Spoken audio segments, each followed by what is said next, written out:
A catastrophic Gulf Stream collapse could happen this year. A major Atlantic Ocean current system, known as the Gulf Stream, may be on the brink of shutting down, and it could happen far sooner than expected.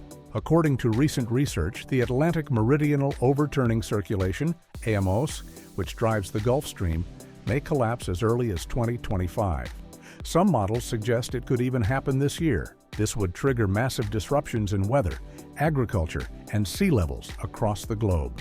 Today, we're taking a closer look into the science behind the Gulf Stream, what would happen if it collapses, and why experts are more alarmed than ever. What is the Gulf Stream, and why does it matter? The Gulf Stream is part of a larger system called the Atlantic Meridional Overturning Circulation, or AMOC. This powerful current moves warm, salty water from the tropics northward, where it cools and sinks before returning southward at deeper levels. It acts like a global conveyor belt, helping to regulate temperatures and weather patterns, not just in the Atlantic basin, but around the entire planet. Without the Gulf Stream, Western Europe would lose its relatively mild climate. The tropics would grow even hotter. Parts of North America could face colder winters, and rain belts that support key crops in places like India and South America could shift or disappear.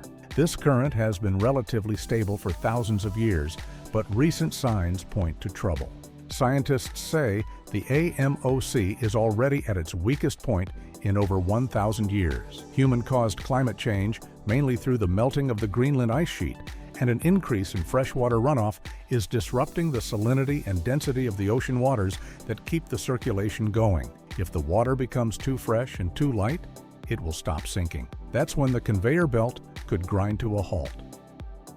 How close are we to a collapse? In 2023, researchers from the University of Copenhagen published a study that shocked much of the scientific community. By looking at early warning signals buried in sea surface temperatures, they estimated the Gulf Stream system could collapse between 2025 and 2095, with the most likely timing falling within this decade.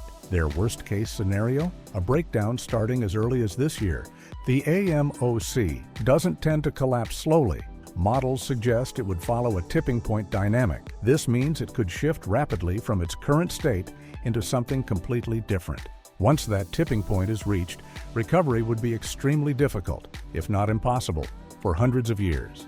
These warnings aren't based on fringe science. In fact, the UN's Intergovernmental Panel on Climate Change, IPCC, has flagged AMOC instability as a major long-term concern. What's new is just how soon it could happen. Accelerated Arctic melting, increased rainfall, and more fresh water from rivers pouring into the North Atlantic all point to one thing: the ocean system is changing faster than expected. If the AMOC collapses, it won't just be a climate story. It will be a global emergency. What happens if the Gulf Stream shuts down? The collapse of the Gulf Stream wouldn't look like one single event. It would bring a cascade of changes, some sudden, some creeping. One of the most immediate effects would be a sharp drop in temperatures across northern and western Europe. Countries like the UK, Ireland, Germany, and France could see their average winter temperatures fall by 5 to 15 degrees Celsius. Winters would become longer and more severe. Summers would be shorter and cooler. This shift could wipe out harvests and strain heating systems. Eastern North America wouldn't be spared. While some areas could cool, others would become more storm-prone. Sea levels along the U.S. East Coast would likely rise more than the global average by as much as 30 centimeters or more. Flooding risks in cities like New York, Boston, and Miami would increase, even without a single extra drop of rainfall. In the southern hemisphere and tropical regions, the pattern flips. Areas like the Amazon and West Africa would dry out, while monsoon rains in South Asia could shift or weaken. Millions of people depend on these rain systems to grow food. If they stop arriving on time, or at all, it could drive widespread food shortages and displacement. The Atlantic fisheries could collapse too. The temperature and flow of the current help regulate marine ecosystems. Without that balance, fish populations could move, shrink, or disappear altogether. This would affect food security and economies in coastal regions from North America to West Africa. Why scientists are so alarmed right now. For years, AMOC slowdown was seen as a future threat, serious but still generations away. That view has changed. Researchers are now sounding alarms not just because the trend lines are moving fast, but because the signals we're seeing match the early stages of a tipping point event. In the past decade, unusual temperature patterns have emerged in the North Atlantic. One of the most telling signs is a persistent cold patch south of Greenland. This cold blob is believed to be caused by a slowdown in warm water reaching the area. At the same time, warmer water is building up in the tropics. That contrast is a hallmark of Gulf Stream disruption. Freshwater measurements are another red flag. Greenland's ice sheet is melting at record speeds. That runoff is diluting the salty water needed to keep the AMOC stable. Add to this increased rainfall and river runoff, and the entire system is becoming lighter and more unstable. While climate models can't pinpoint the exact year of a collapse, the evidence points to growing risk in the near term. Some scientists warn that we may already be in the transition phase. If that's true, efforts to reduce emissions may not be enough to stop the chain reaction. This isn't just theory anymore. It's data-backed concern from leading experts in ocean science and climate systems. How this would affect the United States.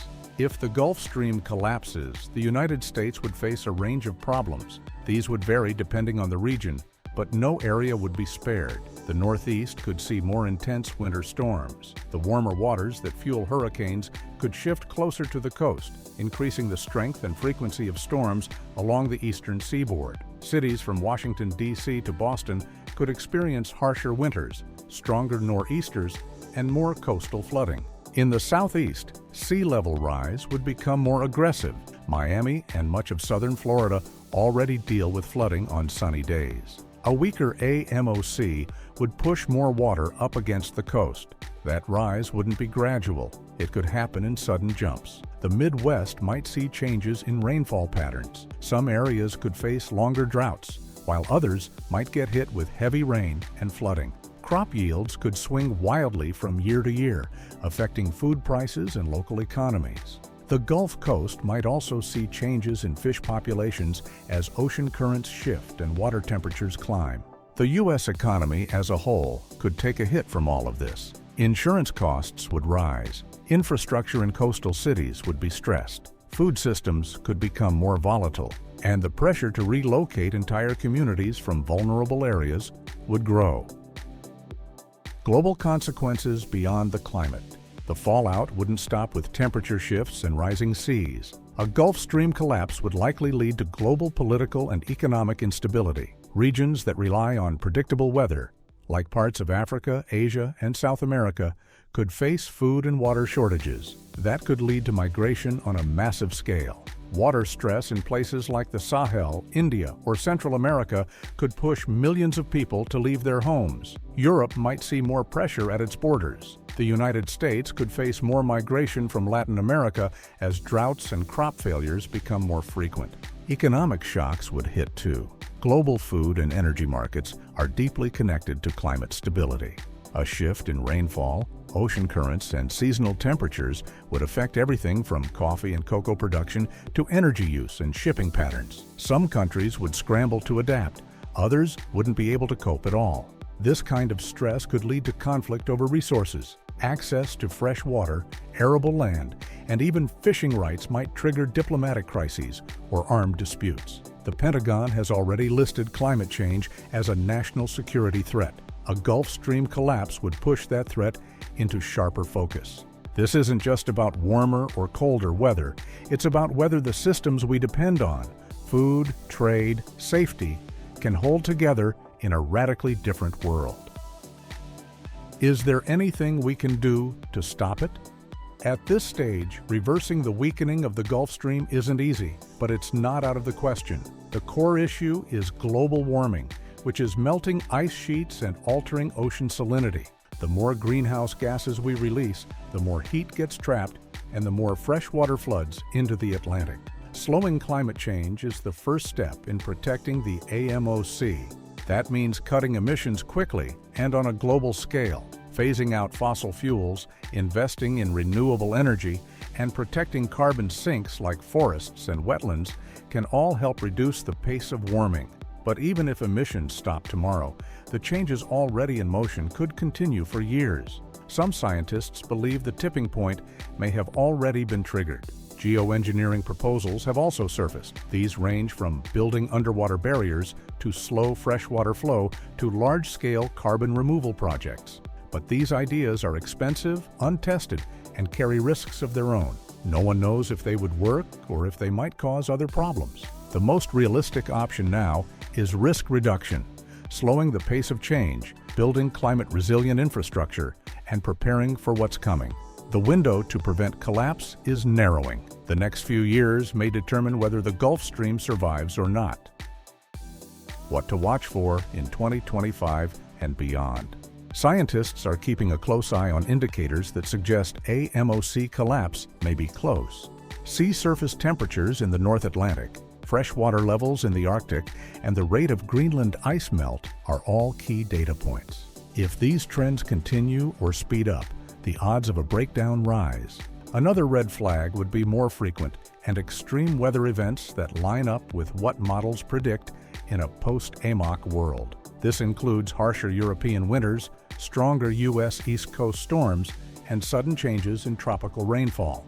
If these events start clustering or intensifying, they could signal that the tipping point has been crossed. Research is evolving fast. New satellite data, ocean buoys, and climate models are giving scientists better tools to track what's happening. But predicting the exact moment of collapse is still impossible. What's clear is that the risks are no longer decades away. They're immediate. 2025 might not be the year the Gulf Stream shuts down completely, but the science is saying it could be. That alone should be enough to take this seriously, because once it stops, we won't be able to turn it back on. Now it's time to hear from you. Are you worried about the Gulf Stream collapse? Let us know in the comments section below.